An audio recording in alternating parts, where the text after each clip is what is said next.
আমি যদি কখনো তায়েফে যাই,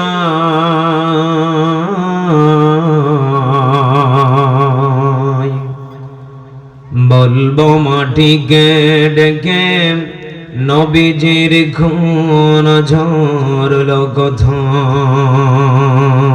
লিল্লাহে তাকবীর। আমি যদি কখনো তায়েফে যাই, বলবো মাটিকে ডেকে নবীজির খুন ঝরলো কোথায়। বলে দাও তাই আজ আমাকে প্রতিশোধের দাবানল জ্বালাবো হেথায়। জোরে বলা যাবে কি আল্লাহু আকবার। বলে দাও তাই আজ আমাকে প্রতিশোধের দাবানল জ্বালাবো হেথায়।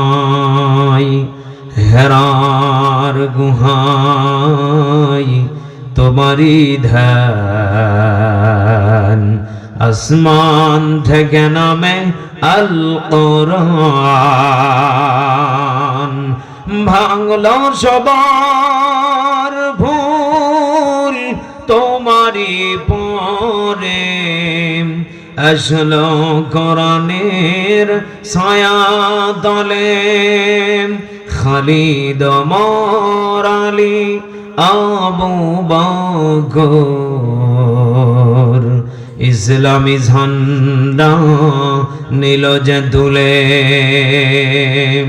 আল আমিন তুমি ছিলে চিরদিনী, সকল মানুষের তরে সবাই হে রাসূল।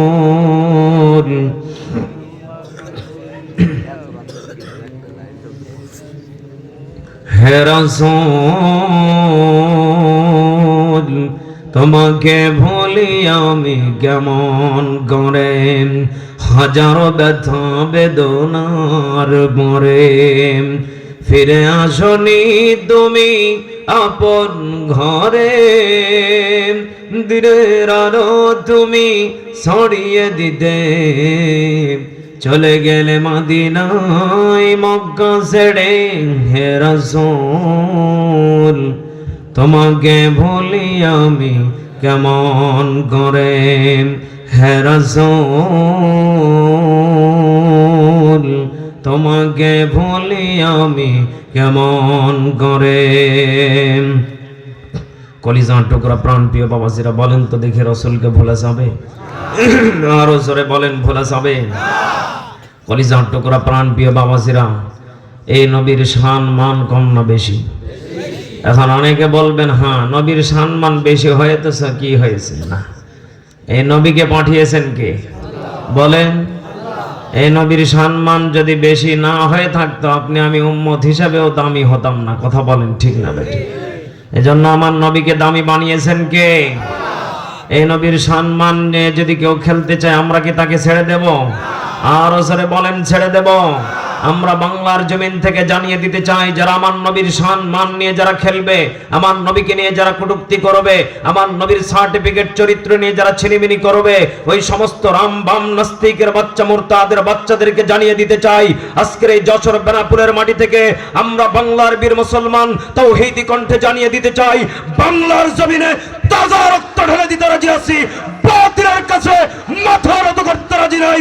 মুসলমান দুহাত তুলে আল্লাহকে দেখিয়ে দেন ঠিক কিনা?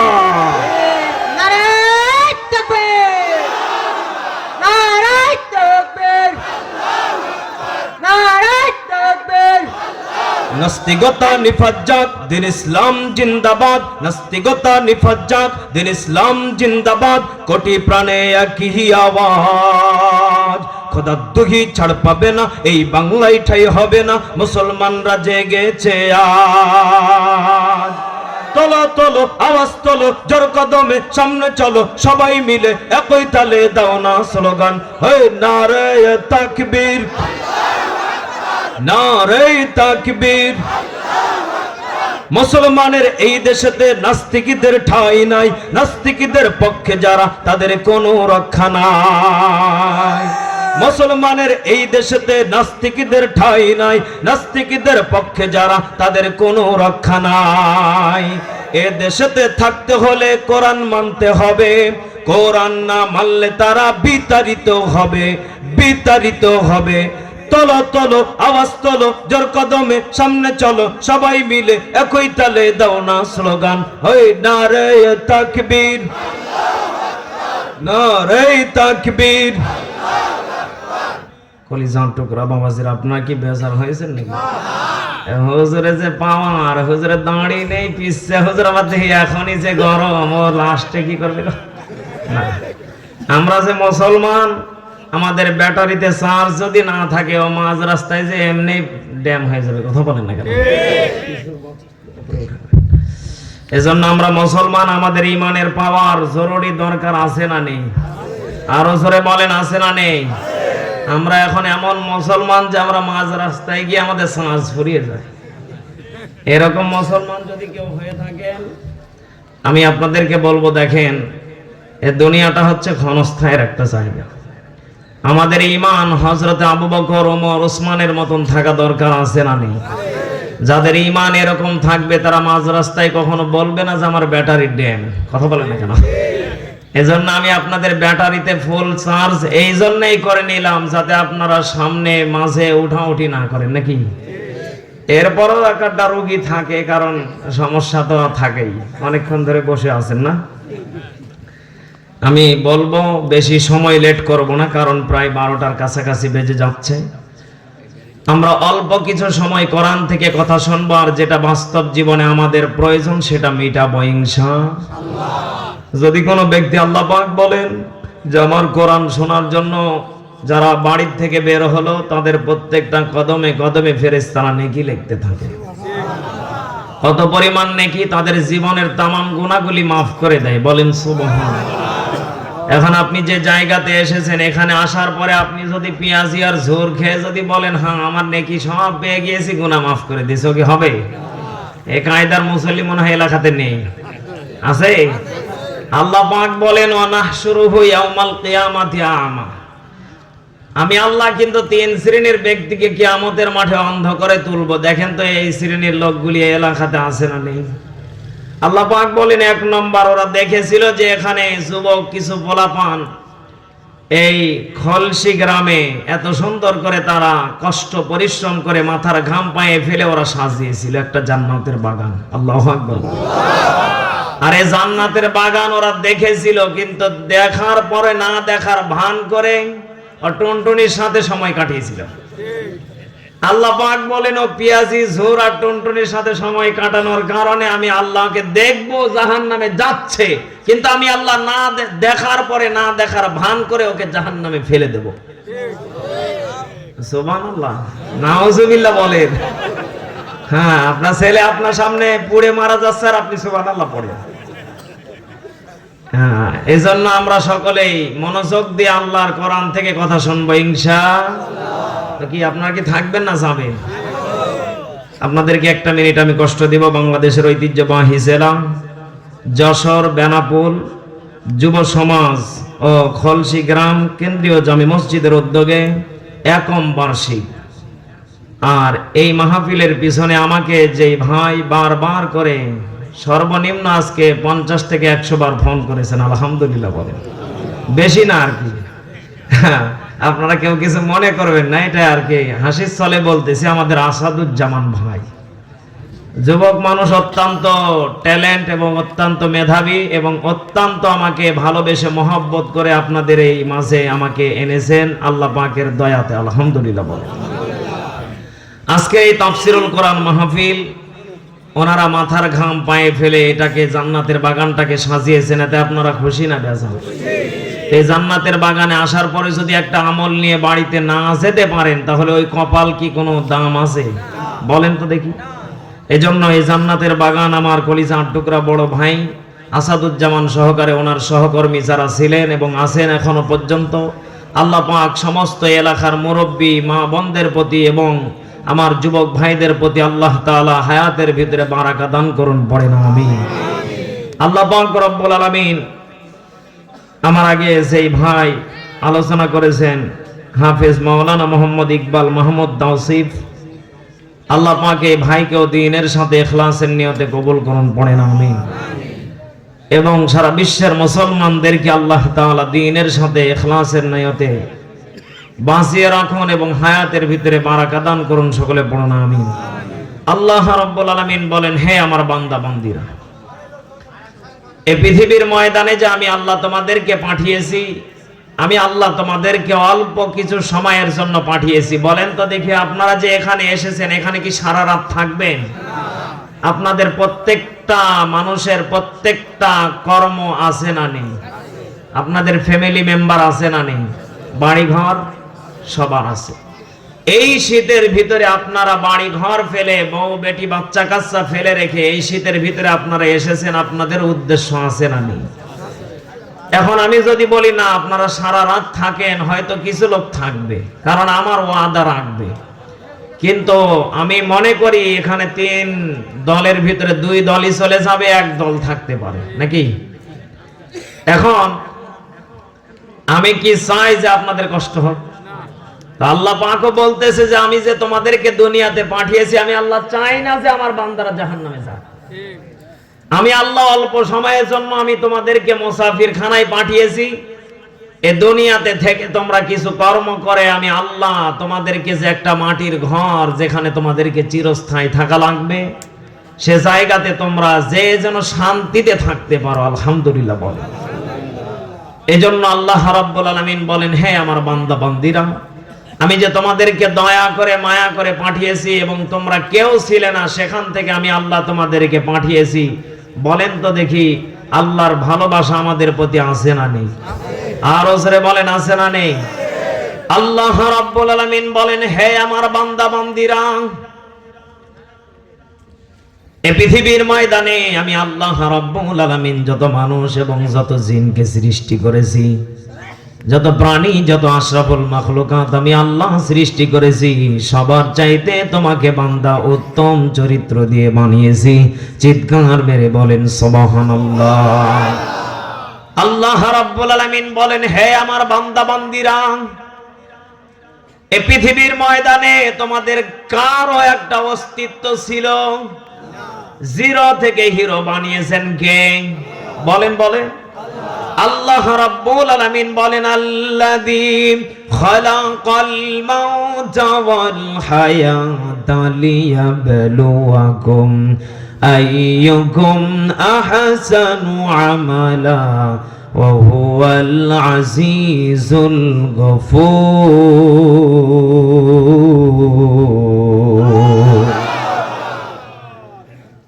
আল্লাহ রাব্বুল আলামিন বলেন, হে আমার বান্দা বান্দীরা, আল্লাযী খালাকাল মাউতা, আমি আল্লাহ তোমাদেরকে মরণ থেকে হায়াত লিয়াবলুয়াকুম, হায়াত নামক এই নিয়ামত আমি আল্লাহ দান করেছি। চিৎকার মেরে বলেন আলহামদুলিল্লাহ। এখন বলেন তো দেখি, আজ থেকে 100 বছর আগে, 200 বছর আগে আমরা এখানে কেউ ছিলাম না, কথা সত্য? আচ্ছা বলেন তো দেখি, আমরা কেউ যখন ছিলাম না এই পৃথিবীর ময়দানে, তখন একজন মাত্র ছিলেন, তিনার নাম কি? উনি অতীতেও ছিলেন, এখনো আছে, ভবিষ্যতেও। এরপরে আপনার আমার বাবা আদমকে সৃষ্টি করলেন, আস্তে আস্তে করে আপনি আমি এই পৃথিবীর ময়দানে আসলাম। বলেন তো দেখি, ওই আল্লাহ আপনাকে আমাকে মরণ থেকে হায়াত দিয়েছেন। এরপরে আল্লাহ পাক বলেন, বান্দারে, আবার তোমাদেরকে এই পৃথিবীর ময়দান থেকে চলে যাওয়া লাগবে, মাস্ট বি, এতে কোনো সন্দেহ? বলেন বলেন, যাওয়া লাগবে, এটা বিশ্বাস করেন আপনারা? আপনার দাদা মারা গিয়েছে, আপনার নানা, আপনার আব্বা, অনেকের মা মারা গিয়েছে, কবরের পাশে গিয়ে যদি বলেন, মাগো তোমাকে দেখতে মনে চাই, একটা বারের জন্য হলো সুযোগ করে দাও, ওকে দেবে? মনে হয় এলাকাতে দেয়, দেবে? আল্লাহ পাক বলেন, যারা একবার চলে যায় ওদের আর আসার চান্স নেই। আল্লাহ পাক বলেন, হে আমার বান্দা বান্দীরা, দুনিয়ার যেই মানুষটা একবার গহীন কবরে চলে যায়, ওই বান্দায় জানে দুনিয়ার মায়াটা কত বড় খারাপ জায়গা। চিৎকার মেরে বলা যাবে কি নাউজুবিল্লাহ। হ্যাঁ, আপনি মায়া লাগাতে পারেন, মায়া করতে পারেন আল্লাহ এবং আল্লাহ রাসূলের সাথে, ওলামা ইকরামদের সাথে। আপনি চোরের সাথে মায়া লাগালে তো সমস্যা না নাকি? আল্লাহ পাক বলেন, হে আমার বান্দা বান্দিরা, এই পৃথিবীর ময়দানে যতদিন পর্যন্ত বেঁচে থাকবে ততদিন পর্যন্ত তোমরা যদি মনে রাখতে পারো আমি আল্লাহ রাব্বুল আলামিন তোমাদেরকে মরণ থেকে বানিয়েছি, আবার তোমাদেরকে মরণের জায়গায় যাওয়া লাগবে। এটা যদি কেউ মনে প্রাণে বিশ্বাস রেখে আমানুত্তাকুল্লাহ, আমি আল্লাহর প্রতি যদি ভয় রেখে ঈমানের পথে যদি কেউ কাজ চালিয়ে যেতে পারে, আমি আল্লাহ রাব্বুল আলামিন তাকে আমি আল্লাহ দ্বীনের জন্য ইখলাসের সাথে কবুল করে নেব। ঈমানদার বানিয়ে তাকে আমি আল্লাহ আমার আধার ঘর কবরে আনবো। চিৎকার মেরে বলেন সুবহানাল্লাহ। আল্লাহ রাব্বুল আলামিন বলেন, হে আমার বান্দা বান্দিরা, তোমরা প্রত্যেকটা দিন প্রতিনিয়ত নামাজ পড়ো। পড়েন না আপনারা? পড়েন। যারা পড়েন তারা বলেন, বাদ বাকি বলিয়েন না, না হলে গুনাহগার হয়ে যাবেন। আপনারা যে নামাজে দাঁড়িয়ে আল্লাহকে বলেন আলহামদুলিল্লাহি রাব্বিল আলামিন, আপনি সমস্ত প্রশংসা করলেন আল্লাহর। আর রহমানির রহিম বলে আপনি আল্লাহকে এত পাম দিলেন, দয়ালু রহিম দাতা রিজিক দাতা সব বললেন। মালিকি ইয়াউমিদ্দিন, আল্লাহকে আপনি বললেন আল্লাহ আপনার চাইতে বড় বিচারপতি আর কেউ নেই। আপনি এরকম করতে করতে আল্লাহকে নামাজের ভিতরে আপনি বলে ফেললেন ইহদিনাস সিরাতাল মুস্তাকিম।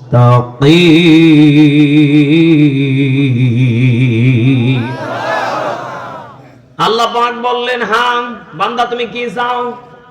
এবার বান্দা বলতেছে, আল্লাহ আমাকে সরল সঠিক পথ দেখাও। আল্লাহ কয় দেখালাম। আলহামদুলিল্লাহ বলেন।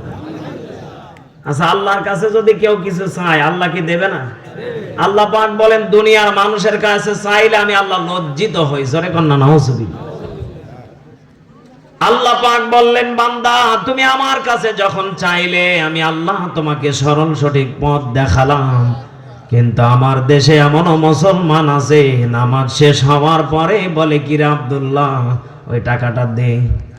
কোন টাকা আপনি টের পাচ্ছেন? হ্যাঁ, অনেকে বুঝে ফেলেছেন। এই টাকা তো সেই টাকা, ৫,০০০ দিলে ২০০ টাকা লাভ। আল্লাহ পাক বলেন, এটা হালাল না হারাম? আপনারাই বলেন। হ্যাঁ, আপনারা তো ওয়াজ জানেন। আপনি একটু আগে আল্লাহকে ধোঁকা দিয়ে বোকা বানালেন। আল্লাহ পাক বলেন, না বান্দারে আমি ধোঁকা হয়ে বোকা হই নাই, বান্দা তুমি নিজেই বোকা হয়ে গিয়েছো।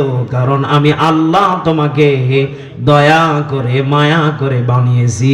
তুমি নিজের পায়ে নিজেই কুড়েল মেরেছো, তুমি নিজেই জাহান্নামের পথটাকে খুঁজে বের করে নিয়েছো ফ্যামিলির কারণে, পরিবারের কারণে। চিৎকার মেরে বলেন ঠিক না বেঠি? আমি কত যুবককে আমি দেখেছি, আমার মুসল্লিদেরকে আমি মাঝে মাঝে যুবক ছেলেদেরকে বলি, এ ভাই চলো নামাজে যাওয়া লাগবে। হঠাৎ করে বলে, হুজুর আমার পেটে গন্ডগোল। তো সমস্যা কি? নামাজে দাঁড়ালে হয়ে যেতে পারে। হ্যাঁ ঠিক আছে। আর একদিন এক যুবককে বললাম চলো নামাজে যাই, হুজুর পেটের অবস্থা ভালো না। ও যদি বুড়ো হয় ও করবে কি? আপনি টের পাচ্ছেন? আমি যতটুকু জানি যারা মুরব্বী হয়ে যায় ওরা শিশু বাচ্চার মতো হয়ে যায়, কারণ ওদের সেন্স ঠিক থাকে না, প্রসাব করে পানি নিয়েছে কিনা ওর মনে নেই। কথা বলে না কেন? কিন্তু আমার দেশের এমন যুবক আছে, ও তাজা মানুষ, ও জানে ওর পেন ঠিক, এরপর বলে বেঠিক। মানে ও নামাজে যাবে না, হুজুরকে বোকা বানাচ্ছে। বলেন তো দেখি বোকা কে? বলেন। ও নিজেই বোকা, কিন্তু ওই বিপদে পড়ে হুজুরকে বোকা বানাচ্ছে। আল্লাহ পাক বলেন ইহদিনাস সিরাতাল মুস্তাকিম। হে আমার বান্দা বান্দিরা, হে আমার বান্দা বান্দিরা, তোমরা এই পৃথিবীর ময়দানে যে আমি আল্লাহকে তোমরা বললে সরল সঠিক পথ দেখাও, আমি আল্লাহ দেখার জন্য রেডি আছি। কিন্তু বান্দা এ পথের উপরে অটল থাকা দরকার আছে না নেই? ঈমানের পথে অবিচল থেকে আমার মরণ যেন হয়। আমিন কোন? কোরআনের পথে অবিচল থেকে আমার মরণ যেন হয়। তোমারই কাছে মিনতি আমার, আমিন। তোমারই কাছে মিনতি আমার, হে রহিম দয়াময়। ঈমানের পথে অবিচল থেকে আমার মরণ যেন হয়। জোরে বলা যাবে কি আমিন? ঈমানের পথে মরণ দরকার আছে না নেই? আরো জোরে বলেন। ঈমানের পথে মরতে গেলে আল্লাহর পথে জীবন দেওয়া দরকার আছে না নেই? কুল ইন্না সালাতি ওয়া নুসুকি ওয়া মাহইয়ায়া ওয়া মামাতি লিল্লাহি রাব্বিল আলামিন।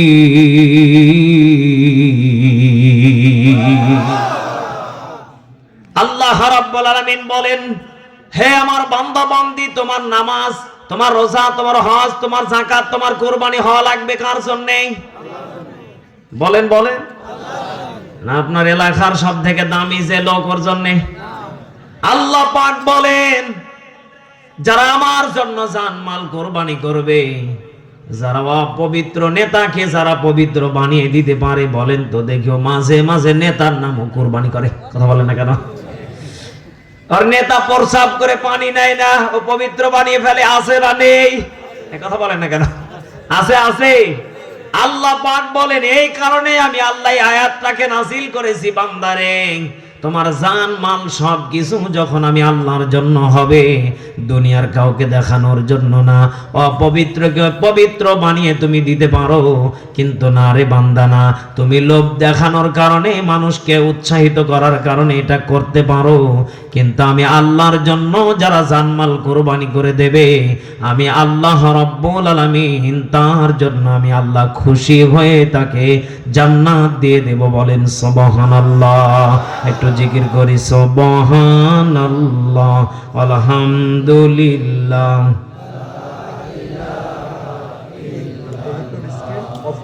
আপনি বলে দেন, আপনি বলেন। হ্যাঁ, ঠিক হয়ে গেছে।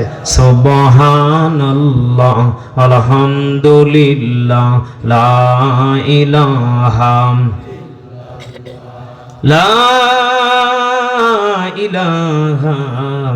ইল্লাল্লাহু মুহাম্মাদুর রাসূলুল্লাহ। সকলে পড়ি সাল্লাল্লাহু। কলিজার টুকরা বাবাসিরা, যে কথা বলতে চাচ্ছিলাম, তাহলে আমরা অতীতের দিকে ফিরে চলে যাই। বলেন তো দেখে, আমাদেরকে মরণ থেকে হায়াত দিয়েছেন কে? এরপরে আল্লাহ পাক বলেন, তোমার সব কিছু হওয়া লাগবে কার জন্য? আল্লাহ পাক বলেন, অল্প সংক্ষিপ্ত আমি কিছু সময়ের ভিতরে অল্প কিছু দামি কথা বলে বিদায় নিয়ে চলে যাব। আল্লাহ পাক বলেন, আমার বান্দা বান্দি, তোমাদেরকে আমি আল্লাহ উত্তম সৌন্দর্য দিয়ে বানিয়েছি, এতে কোনো সন্দেহ। আল্লাহ পাক বলেন, লাকাদ খালাকনাল ইনসানা ফি আহসানি তাকওয়িম। আল্লাহ পাক বলেন, হে আমার বান্দা বান্দি, তোমাদেরকে আমি আল্লাহ আহসানি তাকওয়িম, উত্তম সৌন্দর্য দিয়ে বানিয়েছি। সুবহানাল্লাহ পড়েন। এখানে একটা শিক্ষা লুকিয়ে আছে। আপনি আজকে বাড়িতে যাওয়ার পরে আপনি যদি গরুর খামারের দিকে তাকিয়ে দেখেন, যতগুলি গরু আছে প্রত্যেকটা গরুর চেহারা একরকম। আল্লাহু আকবার বলেন। মুরগির চেহারা একরকম, হাঁসের চেহারা একরকম। বলেন তো দেখি, কেবলমাত্র শুধুমাত্র একটা জাতির সাথে কারো মিল নেই, সেটা হলো ইনসান। আল্লাহু আকবার। আপনি পাশের মানুষগুলির দিকে তাকিয়ে দেখেন, আপনার চেহারার ডিজাইন একরকম, ওনারটা আর এক রকম। কথা বল না কেন? এটা মনে হয় বানিয়েছে আবু জেহেল। কথা বলেন, এটা বানিয়েছেন কে? আল্লাহ পাক বলেন, আমি নিজে হাতে বডিটাকে বানিয়েছি। সুবহানাল্লাহ পড়েন। আল্লাহ পাক বলেন এরপরও কত বান্দা আছে দেখবেন আল্লাহ আমাকে কিছু দেয় নাই, আছে না নেই? আল্লাহ পাক বলেন হ্যাঁ কিছু দেয় নাই। একবার হলো আইসিইউতে যেয়ে দেখো কেমন মজা টের পাবে। এখন অনেকে মনে করবেন হুজুর আইসিইউ কি? হ্যাঁ আপনি তো বোঝেন না, যারা আছে তারা টের পাচ্ছে। একটা ঘন্টাতে 30,000 40,000 করে দেওয়া লাগে নাকি? আপনি দুনিয়াতে এত সুন্দর বাতাস পাওয়ার পরও আপনার শুকর আদায় নেই। আল্লাহ আপনাকে চোখের জায়গাতে চোখ দিয়েছে, হাতের জায়গাতে হাত, পায়ের জায়গাতে পা দিয়েছে, প্রত্যেকটা অঙ্গ ভঙ্গি আপনাকে দিয়েছে। আপনি একটা বারের জন্য শুকর আদায় করেন না। আপনি কেমন মুসলমান নিজেকে দাবি করেন বলেন তো দেখি? পাশের বাড়ির মানুষ গরুর গোশত দিয়ে ভাত খায় আর আপনি আলু ভর্তা দিয়ে ভাত খাওয়ার কারণে মাঝে মাঝে বলেন আল্লাহ আমাকে কিচ্ছু দেয় নাই। এমন মুসলমান আমার দেশে আছে না নেই? কলিজার টুকরা প্রাণপ্রিয় যশোরবাসী, বেনাপোলবাসী, এখানে একটা শিক্ষা আছে আপনার বাস্তব জীবনে, আপনি মাথায় রাখবেন। সকাল বেলার ধনী রে তুই ফকির সন্ধ্যা। বলেন বলেন, যেই মানুষটা গরুর গোশত দিয়ে খানা খাওয়ার পরে শুকর আদায় করে, আল্লাহ পাক বলে লাইন শাকারতুম লাযিদান্নাকুম ওয়া লাইন কাফারতুম ইন্না আযাবি লাশাদীদ। আমি আল্লাহ জানিয়ে দিলাম তার গরুর গোশতকে আমি আল্লাহ সেকেন্ডের ভিতরে ছিনিয়ে নিতে পারি। কথা বলে না কেন? আর একজন দরিদ্র গরিব কৃষক যদি সারাদিন যদি রিকশা চালিয়ে যদি একবার বলে আলহামদুলিল্লাহ, আল্লাহ পাক বলেন বান্দারে ও জবান থেকে বের করতে দেরি, ওর ঘরে গরুর গোশত দিতে দেরি করবে না। আল্লাহু আকবার বলেন। আমি কত রিকশাওয়ালাকে মাঝে মাঝে জিজ্ঞাসা, সত্য করে বলবেন ফজর নামাজ পড়েছেন? অনেকে যারা পড়ে তারা বলে হ্যাঁ। আপনি কয়টার দিকে বের হয়েছেন? বলে হুজুর ফজরের নামাজ পড়ে বের হয়েছি। এখন বাজে কত? কয় 12টা। আপনার কামাই হয়েছে কত? কয় হুজুর 1200। আল্লাহু আকবার। বাড়ি যাবেন? আমি অনেক মাঝে মাঝে রিকশাওয়ালাকে জিজ্ঞাসা করি, অনেকে বলে হুজুর 10টার দিকে ঘুম থেকে উঠেছি, এখন বাজে কত? কয় হুজুর মাগরিব। এই বেটা কত কামাই করেছিস? কয় 600। আল্লাহ পাক বলেন প্রত্যেকটা জিনিসের একটা সিস্টেম আছে, নিয়ম। কথা বলে না কেন? এই জন্য আল্লাহ পাক বলেন হে আমার বান্দা বান্দিরা, তোমরা দুনিয়াতে যতদিন পর্যন্ত বেঁচে আছো ততদিন পর্যন্ত তোমার প্রত্যেকটা নিয়ামত পাওয়ার পরে যদি শুকর আদায় করো, আমি আল্লাহ অন্ধ কানার চাইতে, ঠসার চাইতে, আমি আল্লাহ ন্যাংড়া খোড়ার চাইতে তোমাকে আমি আল্লাহ 1000 গুণ ভালো রেখেছি। যার কারণে জবান থেকে শুকর আদায় করা লাগবে কার কাছে? আর জোরে বলেন কার কাছে? বলেন তো দেখি। সুস্থ রাখার মালিক কে? রিজিক দেনেওয়ালার মালিক কে? নিয়ে নেওয়ার মালিক কে? কলিজার টুকরা বাবাজিরা বলেন তো দেখি, অশান্তি থেকে শান্তি দিতে পারেন কে? তুমি রহমান, তুমি মেহেরবান, অন্ধ গাহে না শুধু তোমারি গুণগান। ঠিক না বেঠি? বোঝে অবোঝে না ওরাম তোমারি শান, বোঝে অবোঝে না ওরাম তোমারি শান। তুমি রহমান, তুমি মেহেরবান। জোরে বলা যাবে কি আল্লাহু আকবার? কখনো তোমাকে যদি ভুলি, হেদায়েতের আলো জ্বেলে কাছে নিও তুলি। আল্লাহু আকবার। কখনো তোমাকে যদি ভুলি, হেদায়েতের আলো জ্বেলে কাছে নিও তুলি। দয়া করো মায়া করো, দয়া করো মায়া করো, ওহ গো দয়াবান, তুমি রহমান। সবাই তুমি মেহেরবান, অন্ধ গাহে না শুধু তোমারি গুণগান। জবানটা খুলে দিয়ে বলেন ঠিক না বেঠি? কলিজার টুকরা বাবাজিরা, আমি প্রথমেই বলেছিলাম আমাদের মাঝে অনেক অন্ধ মানুষ আছে যাদের চোখ আছে কিন্তু থাকার পরও নেই। কথা বলেন না কেন? আল্লাহ পাক বলেন, হে আমার বান্দা বান্দিরা, তোমরা যারা চোখ পাওয়ার পরে আমি আল্লাহর শুকর আদায় বোঝো না, দুনিয়াতে এত নিয়ামত দেওয়ার পরও যারা বোঝো না, আমি আল্লাহ তাদেরকে অন্ধ করে তুলবো 3 কারণে। কয় কারণে? বলেন বলেন, কয় কারণে? আল্লাহ পাক বলেন, 1 নাম্বার, যারা কোরআনের মাহফিল দেখার পরে না দেখার ভান করেছিল। বলেন বলেন, কয় নাম্বার? এখানে যারা বসে আছেন, আমি জানি আপনারা অনেক কষ্ট করে দূর দূরান্ত থেকে এসেছেন। বলেন তো দেখি, এখানে যতক্ষণ পর্যন্ত বসে আছেন ততক্ষণ পর্যন্ত নেকি লিখতেছেন কে? এটা কি আল্লাহ নিজে লিখতেছেন না দায়িত্বশীল আছে? বলেন বলেন।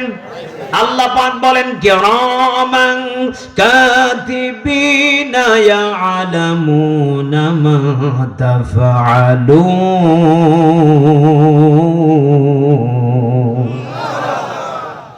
আল্লাহ পাক বলেন, আমি 2 কাঁধে 2টা ফেরেশতাকে আমি আল্লাহ নিয়োগ দিয়ে রেখেছি। তাদের দায়িত্ব, বান্দা তুমি খারাপ কাজ করলে গুনাহ লিখবে, ভালো কাজ করলে, মন্দ কাজ করলে সেখানে নেকি লেখা হবে। চিৎকার মেরে বলেন আলহামদুলিল্লাহ। আচ্ছা বলেন তো দেখি, এই ক্যামেরার মনে হয় ব্যাটারি আছে? আছে না। আল্লাহ পাক বলেন, দুনিয়ার ক্যামেরা যেটা তোমরা দোকানে লাগাও, ও সাথে কারেন্ট চলে গেলে বন্ধ হয়ে যায়। কথা বলে না কেন? আল্লাহ পাক বলেন, আমি আল্লাহ তোমাদেরকে কারেন্ট যেটা দিয়েছি, এটা কারেন্ট চলে গেলে বন্ধ হয়ে যায়। এরপরে আপনি আমি দেখবেন অনেকের ঘরে কি যেন আরেকটা থাকে, কারেন্ট চলে গেলে আইপিএস সাথে ব্যাটারি চার্জ ফুরিয়ে গেলে বন্ধ হয়ে যায়। কথা বলে না কেন? আল্লাহ পাক বলেন, আমি আল্লাহ যেই দিন তোমাদের কাছ থেকে এই চার্জ নামক এই ক্যামেরাটাকে বন্ধ করে দেব, সেই দিন একেবারে প্রত্যেকটা মানুষ অন্ধকার কবরে চলে যাবে। চিৎকার মেরে বলেন আল্লাহু আকবার। তাহলে বোঝা গেল, এই ক্যামেরা চার্জ ফুরাবে একবারে কবরে যাওয়ার সময়। কথা বলে না কেন? এজন্য কবরে যাওয়ার আগে অন্তত পক্ষে বাস্তব জীবনে আমল করা দরকার আছে না নেই? বলেন বলেন। আপনাদের কষ্ট হচ্ছে নাকি? চলবে, কিছুক্ষণ চলবে। যদি চলে কাউকে উঠতে দিবেন না, কেউ উঠে গেলে টান দিয়ে বসাবেন। পারবেন তো ইনশাআল্লাহ? 2 নম্বরে আল্লাহ রাব্বুল আলামিন বলেন, ওরা দেখেছিল আমি আল্লাহর ঘরটা ভেঙে পড়ে যাচ্ছিল। অনেক মানুষ দেখেছিল প্রসাবখানাতে একটা বদনা যদি 20 টাকা 30 টাকা দিয়ে যদি কিনে দিত, ওই বদনাতে পানি করে প্রসাবের জায়গাতে দিতে পারতো। এরপরও বান্দা দেয় না। আমি আল্লাহ বান্দার প্রতি এত নিয়ামত দেওয়ার পরও দেখার পরে না দেখার ভান করেছিল, আমি আল্লাহ তাকে অন্ধ করে তুলবো, এতে কোনো সন্দেহ নেই। চিৎকার মেরে বলেন নাউজুবিল্লাহ। আচ্ছা বলেন তো দেখি, আল্লাহ আপনাকে গরিব বানিয়েছেন, আপনি 30 টাকা দিয়ে যদি একটা কয়েল কিনে মসজিদে দেন গোপনে, নেকি দিবেন কে? অনেকে মনে করেন হুজুর আমি তো 5000 দিতে পারবো না। আরে ভাই, আপনাকে বলে কে 5000? আপনি যদি গোপনে একটা কয়েলও দিতে পারেন, এগুলি কিন্তু আমল। এগুলা কি বলেন বলে? এখন অনেকে বলবেন মেজবা হুজুর এলো কিন্তু কিছু দিয়ে গেল না। দেখেন বাস্তব জীবনে আমি একটা কথা বলি, কিয়ামতের মাঠে কিছু মানুষ আল্লাহর কাছে বলবে, আল্লাহ জান্নাত পাওয়ার পরও আফসোস করবে। আল্লাহু আকবার বলবেন না। এখন বলবেন হুজুর জান্নাতে গেলেই তো শান্তি, আবার আফসোসের কি আছে? আচ্ছা বলেন তো দেখি, আপনি 1 তলাতে ঘুমান, আপনার পাশের বাড়ির লোক যদি 2 তলাতে ঘুমায়, আপনার সহ্য হবে? আপনি কেবেন কে রে, ও করলোটা কি রে? হ্যাঁ, আফসোস হবে কি হবে না? কথা এখন না কেন? আল্লাহ পাক বলেন, বান্দা যখন একটা গোপনে যখন জান্নাতে যাওয়ার পরে ও মনে মনে চিন্তা করবে, দুনিয়াতে যদি দুনিয়ার এক ঘর, আল্লাহর ঘরে যদি আমি 1 প্যাকেট কয়েল যদি মেজবা হুজুরের কথা শুনে গোপনে যদি আমি আল্লাহর দরবারে দিতাম, আর এই ওসিলায় যদি 5 জন 10 জন মুসল্লি যদি মশা মুক্ত জীবন যদি নামাজ পড়তে পারতো, এমনও তো হতে পারতো আল্লাহ পাক বলে, যাহ গোলাম তোর এর চাইতে 3 তলা দিয়ে দিলাম। সুবহানাল্লাহ। এই জন্য আমরা গোপনে ছোট ছোট আমল করব, পারবো তো ইনশাআল্লাহ। মাঝে মাঝে খেয়াল করে দেখবেন মসজিদের কোন বাতিটা নেই। আমি আমার মুসল্লিদেরকে এক জুমায়ে বয়ান করার পরে আল্লাহর রহমতে কোনো জায়গাতে কোনো কিছুরই অভাব নেই। আমি মাঝে মাঝে বলি, এই যে ঘড়ির ব্যাটারি মাত্র 20 টাকা দাম। কথা বলে না কেন? আপনারা মাঝে মাঝে দেখবেন ঘড়িটা কেন বন্ধ হয়ে গেল? একটা ব্যক্তি যদি 20টা টাকা দিয়ে একটা ব্যাটারি কিনে যদি আপনি লাগিয়ে দিতে পারেন, ও যতদিন পর্যন্ত চলবে ততদিন পর্যন্ত আপনার আমলনামা নেকি দিবেন কে? আমরা কি আমলগুলি পারবো করতে? আল্লাহ হেদায়েত দান করুন, পড়েন আমিন। 3 নম্বরে শর্টকাটে বলি, আমাদের এলাকাতে আল্লাহর নবীজির কিছু ঘর আছে না নেই? মাদ্রাসা নেই? আল্লাহ পাক বলেন ওরা দেখেছিল এতিম বাচ্চাদেরকে, ছোট ছোট মা হারা বাবা হারা বাচ্চাদেরকে ওরা পারতো খাওয়াতে। একটা বাচ্চা সব থেকে 5 থালি 2 থালি 2 প্লেট 5 প্লেট খাবে না, ও বাচ্চাটা সর্বোচ্চ 1 প্লেট খানা খেতেও গেলে ওর কষ্ট হবে। কথা বলেন না কেন?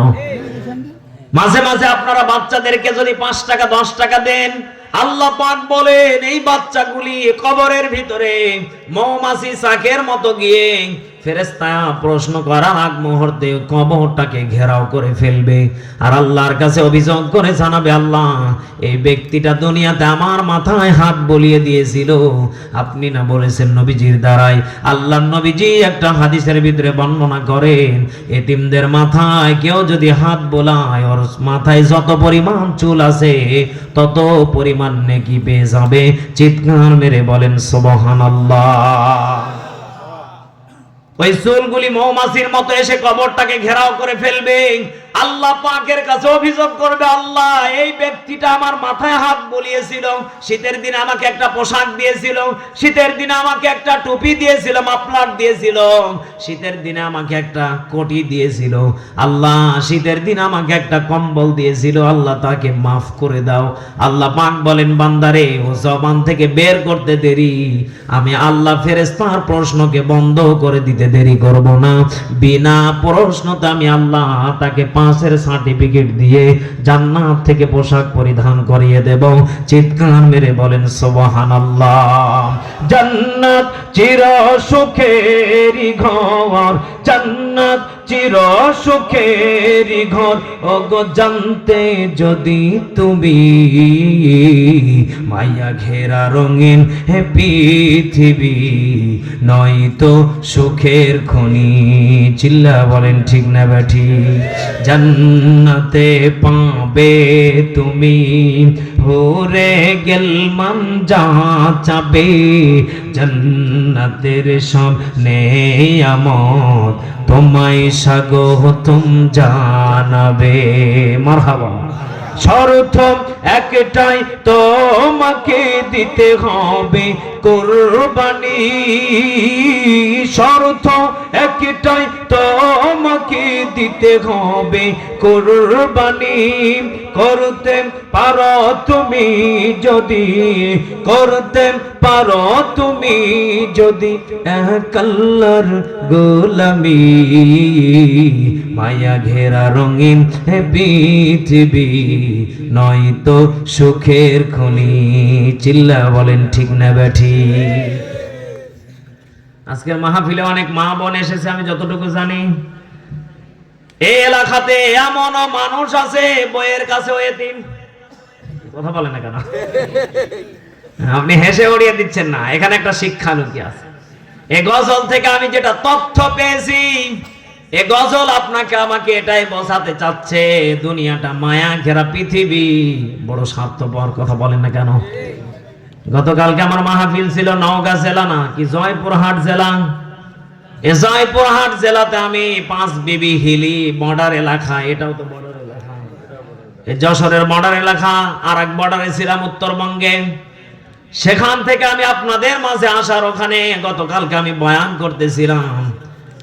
আমি বললাম এই মায়া ঘেরা পৃথিবী কার কার? একজন যুবক দাঁড়িয়ে বলে, হুজুর আমি আমার বইয়ের কাছে এতিম। নাউজুবিল্লাহ বলেন না কেন?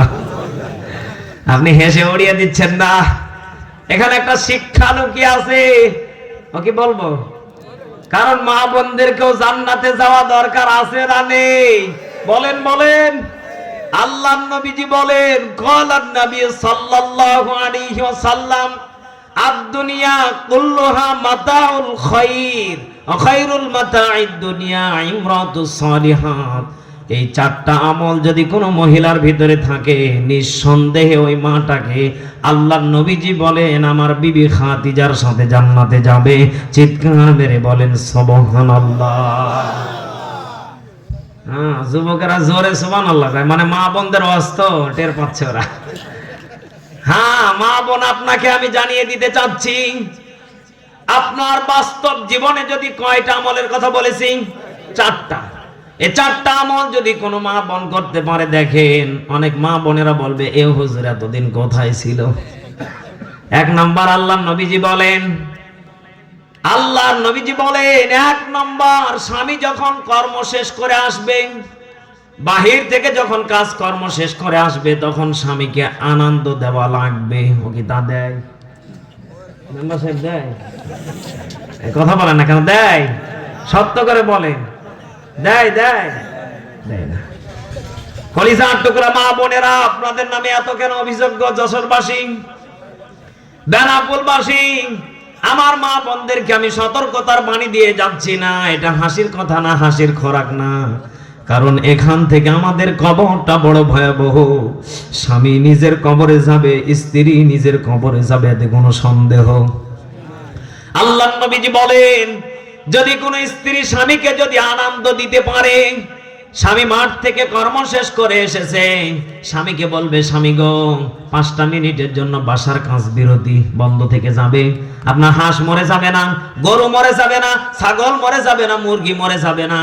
5টা-10টা মিনিট যদি আপনি ওই মুহূর্তে স্বামীকে যদি পামের পারে রাখতে পারেন, আপনাকে ওই স্বামীও খুশিতে রাখবে, এতে কোনো সন্দেহ। বলেন বলেন। মা বোনদেরকে আমি বলে দিতে চাই, কলিজার টুকরা মা বোনেরা, আপনারা স্বামীকে বলবেন, আহা গো কত কষ্ট করে এসেছো, তোমার কি লাগবে বলো। মনে মনে স্বামী চিন্তা করবে, কি রে এতটা দিন আমাকে জানিয়েছে, এখন থেকে দেখি ভালো হয়ে গেছে। আল্লাহ আমার স্বামী, আল্লাহ আমার স্ত্রীকে আপনি মাফ করে দেন। স্বামী বলতে দেরি, আল্লাহ মাফ করতে দেরি করবে না। চিৎকার মেরে বলেন আল্লাহু আকবার। আল্লাহর নবীজি তায়েফের ময়দান থেকে যুদ্ধ শেষ করে, বদরের যুদ্ধ শেষ করে যখন বাসার দিকে যখন ফিরতেন, কালেমার দাওয়াত দেওয়ার পরে যখন বাসার দিকে রওনা করতেন, আম্মা জান খাদিজা দরজার সামনে এসে দাঁড়িয়ে থাকতেন। আল্লাহু আকবার বলেন। আম্মা জান খাদিজা দরজার সামনে দাঁড়িয়ে থেকে নবীজি এসে সালাম দিলেন, বাসায় ঢুকলেন। দেখেন মা, এখানে শিক্ষা আছে। আল্লাহর নবীজি যখন এরকম দৃশ্য দেখলেন, আমার বিবি খাদিজা দরজার সামনে দাঁড়িয়ে আছে, আল্লাহর নবীজি সালাম দিয়ে মুচকি একটা হাসি দিয়ে বাড়িতে যখন ঢুকতেন, আম্মা জান খাদিজা কাছে জড়িয়ে এনে আল্লাহর নবীজিকে বলতেন, আহারে আমার নবীজি, আমার আল্লাহর হাবিবুল্লাহ পেয়ারা দোস্ত, আমার প্রাণের স্বামীটার কতই না কষ্ট হয়েছে। ঘামগুলিকে এরকম ভাবে আম্মা জান খাদিজা ওড়না দিয়ে মুছে দিতেন।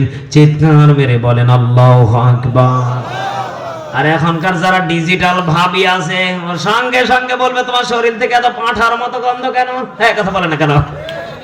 সঙ্গে সঙ্গে বলবে, আগে গোসল করে পবিত্র হয়ে আমার কাছে ফ্রেশ হয়ে আসো। কথা বলে না কেন? আল্লাহর নবীজি বলেন, ওই রকম স্ত্রীর প্রতি আল্লাহর লানত। কথা বলে না কেন? অনেকের কাছে এটা খারাপ লাগতে পারে না, এটা বাস্তব কথা। কারণ আল্লাহর নবীজি বলেন, প্রত্যেকটা মহিলাকে স্বামীর প্রতি যত্নবান হওয়া দরকার আছে না নেই? আর আপনারা তো সব আল্লাহর ওলি, মারা তো বলবে, হ্যাঁ আপনার ভাইদেরা খুব আল্লাহর ওলি নাকি? আমাদেরকে স্ত্রীর প্রতি যত্নবান হওয়া দরকার আছে না নেই? আরো জোরে বলেন, আছে না নেই? আল্লাহ পাক বলেন, হুন্না লিবাসুল লাকুম ওয়া আনতুম লিবাসুল লাহুন্না। আল্লাহু আকবার বলেন। আল্লাহ পাক বলেন, স্বামী স্ত্রীর পোশাক বানিয়েছি, আর স্ত্রীকে স্বামীর পোশাক বানিয়েছি। বলেন তো দেখি, আপনার স্ত্রীর সাথে কোন রকম ভাবে পরিচয় ছিল না, দেখা ছিল না, এই ভালোবাসা মহব্বত পরিচয় করিয়ে দিয়েছেন কে? আরো জোরে বলেন কে? এই মহব্বতটাকে, পোশাকটাকে একত্রিত বানিয়ে দিয়েছেন কে? আল্লাহ পাক বলেন 2 নম্বরে। আপনাদের মনে কষ্ট হচ্ছে? বলবো কারণ মা বোনেরাকে জান্নাতে যাওয়া দরকার আছে না নেই? একটা হাদিস মনে পড়ে গেল, কি বলবো? আল্লাহর নবীজি যখন মেরাজে গিয়েছিলেন, জান্নাত ভ্রমণ করে দেখলেন, জান্নাত এবং জাহান্নাম ভ্রমণ করে দেখলেন। জান্নাত দেখার পর আল্লাহর নবীজি মুচকি হাসি দিয়ে বললেন, আমার উম্মতেরাই জান্নাতে থাকবে, আমি কত বড় ভাগ্যবান। আল্লাহর নবীজি আল্লাহর কাছে দোয়া করেছিলেন, আল্লাহ আমার প্রত্যেকটা উম্মত যেন এই জান্নাতের ঘরগুলি যেন পেয়ে যায়। সুবহানাল্লাহ বলেন। আল্লাহর নবীজি যখন জাহান্নামে গেলেন, জাহান্নামটা দেখার পরে আল্লাহর নবী চোখের পানিগুলি টাস টাস করে পড়তে শুরু করলেন। আমার কলিজার টুকরা মা বোনেরা, আপনারা যারা চুল ছেড়ে দিয়ে বিভিন্ন নায়িকাদের মতন চলেন, আল্লাহর নবীজি বলেন জাহান্নামের ভিতরে আমি চুলগুলি কিছু মহিলার ভেসে ভেসে বেড়াচ্ছিল। আমি জিব্রাইলকে বললাম, জিব্রাইল সত্য করে বলো তো দেখি এই চুলগুলি কারা? আল্লাহর নবীজির কাছে জিব্রাইল বলেছিলেন, ইয়া রাসূলুল্লাহ এই সমস্ত মহিলা হচ্ছে ওইগুলা যারা স্বামীকে রেখে অন্য পর পুরুষের সামনে যারা সময় কাটিয়েছে, অন্য পর পুরুষকে যারা সময় দিয়েছিল, মেকআপ করেছিল, বিভিন্ন অঙ্গি ভঙ্গি করে ডিজাইন করে চুলের কাটিং মেরেছিল, তাদেরকে জাহান্নামের ভিতরে দেওয়া হবে। আল্লাহর নবীজি বললেন এরা কারা? আল্লাহর নবীজিকে বলবেন এগুলাও আপনার উম্মতের ভিতরে থাকতে পারে। চিৎকার মেরে বলেন নাউজুবিল্লাহ। মনে হয় এলাকাতে নেই, আছে আছে আছে, আসতে করছেন কেন? আছে না নেই? আল্লাহর নবীজি বলেন স্বামীর সামনে যদি কোনো মহিলা সাজুগুজু করে, আল্লাহর নবীজি বলেন ওই মহিলা যতক্ষণ পর্যন্ত সাজুগুজু করবে ততক্ষণ পর্যন্ত নফল নামাজের সমান সওয়াব পেতেই থাকবে। চিৎকার মেরে বলেন সুবহানাল্লাহ। একটা বাস্তব কথাও কি বলে দেব? আরে ভাই বলেন না কেন? বলেন। গত কয়েকদিন আগে আমি বাসাতে গিয়েছি, আমার বিবি আমাকে বলতেছে, প্রাণের স্বামী আমার অনেক দিন থেকে ইচ্ছা আমি সাজুগুজু করব। আল্লাহু আকবার বলেন। আসলে 3টা মাস ধরে আমি এত পরিমাণ ব্যস্ত, ফ্যামিলিকে সময় দিতে পারি না। 3টা মাস ধরে এতটা ব্যস্ত, সময় দিতে পারি না। আমার বিবি আমাকে রাত্রিবেলা মাহফিল শেষ করে 4টার দিকে বাসাতে গিয়েছি, সকালবেলা আবার 10টা বাজলে রওনা দিয়ে দেব, মাত্র সময় আছে কয়েক ঘন্টা। ফজরের আগ মুহূর্তে আমার বিবি আমাকে বলতেছে, প্রাণের স্বামী আমার আজকে আমি সাজুগুজু করবো আপনার সামনে। আমি বললাম হ্যাঁ করো, সমস্যা নেই। আমার স্ত্রী সেই দিন এত পরিমাণ খুশি হয়ে গেলেন, কারণ কতদিন পরে তিনার স্বামীকে পেয়ে একজন খুশি হতে পারে। একটা বিবি সাজুগুজু যতক্ষণ পর্যন্ত করেছে, আমি হাদিসের দিকে মিলিয়ে দেখলাম 2 রাকাত নফল হজের সমান সওয়াব দিয়ে দিয়েছেন কে? 2 রাকাত নফল নামাজের সমান সওয়াব মনে হয় বাড়িতে বসে এমনি পেয়ে যাবেন। আমল করার দরকার আছে না নেই? মাঝে মাঝে বিবিকে বলবেন, বিবির একটু সাজুগুজু করো দেখি, ও তো তা করে না। পাশের বাড়ির ভাই যখন একটু খালি ফুস করে চোখ মারে ওর দিকে সাজে, কথা বলে না কেন? কলিজার টুকরা মা বোনেরা, 2 নম্বর আমল হচ্ছে স্বামী যেটা খুশি মনে এনে দেবে সেটা খুশি মনে নেওয়া লাগবে। আলহামদুলিল্লাহ বলেন। ও কি তা নেই? বলেন বলেন। নেই না? এই যারা বিয়ে করনি তারা বলিও না, না হলে ইজ্জত যাবে। যারা বিয়ে করেছেন তারা বলেন ও কি নেই? আল্লাহর নবীজি বলেন দেখবেন তোমাদের স্ত্রীরা যখন তোমরা বাজার থেকে কোনো কিছু এনে দেবে, একটা শাড়ি আপনি অনেক ভালোবেসে মহব্বত করে বিবির জন্য কিনেছেন, আপনি কেনার পরে আপনি বিবিকে নিয়ে যাওয়ার পরে আপনার বিবির সঙ্গে সঙ্গে ডাক দিয়ে বলবে এটা কত টাকা দিয়ে কিনেছো? কথা বলেন না কেন? আপনি বলবেন এটা 500, কেউ বলবে সঙ্গে সঙ্গে আমি গেলে 400 দিয়ে পেতাম। মানে আপনার ভুল কিভাবে ধরা লাগে ও খুঁটে বের করবে। কথা বলেন। আল্লাহর নবীজি বলেন আমি আমার বিবিকে একদিন লক্ষ্য করে দেখলাম, আম্মা জান খাদিজা একদিন বসে আছেন। আহারে, যারা নবীর পাগল তাদের দিলে কথাটা হিট লাগবে। দেখেন একটু ভেবে, আম্মা জান খাদিজাকে বলতেছে, প্রাণের বিবি আমার, বাবার বাড়ির থেকে 40 মণ স্বর্ণ নিয়ে বিবাহ করেছো। কয় মণ? 40 মণ স্বর্ণ নিয়ে বিবাহ করেছো। সত্য করে বলো তো দেখি, একটা বারের জন্য কোনোটা দিন কেন জিজ্ঞাসা করলে না, ইয়া রাসূলুল্লাহ আমার এই জিনিসটা খেতে মন চায়, এই জিনিসটা আমার পড়তে মন চায়, আপনি আমাকে এনে দেবেন, কেন বলো নাই? আম্মা জান খাদিজা চোখের পানিগুলি ফেলে দিয়ে বলেছিলেন, ইয়া রাসূলুল্লাহ প্রাণের স্বামী আমার, আমি জানি আমার স্বামী অফুরন্ত খরচ করে না, যেই পথে খরচ করে সেই পথেই আমি আল্লাহর জান্নাত খুঁজে পাবো। চিৎকার মেরে বলেন আল্লাহু আকবার।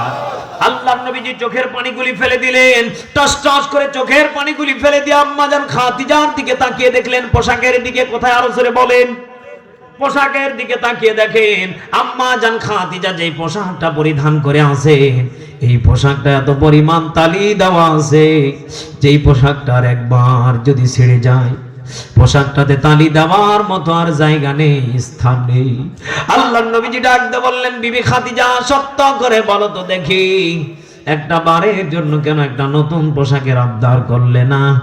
আবারও বলতেছেন, ইয়া রাসূলুল্লাহ, আমার 3টা চাওয়া পাওয়া আছে আপনার কাছে। আপনার কাছে কয়টা চাওয়া পাওয়া?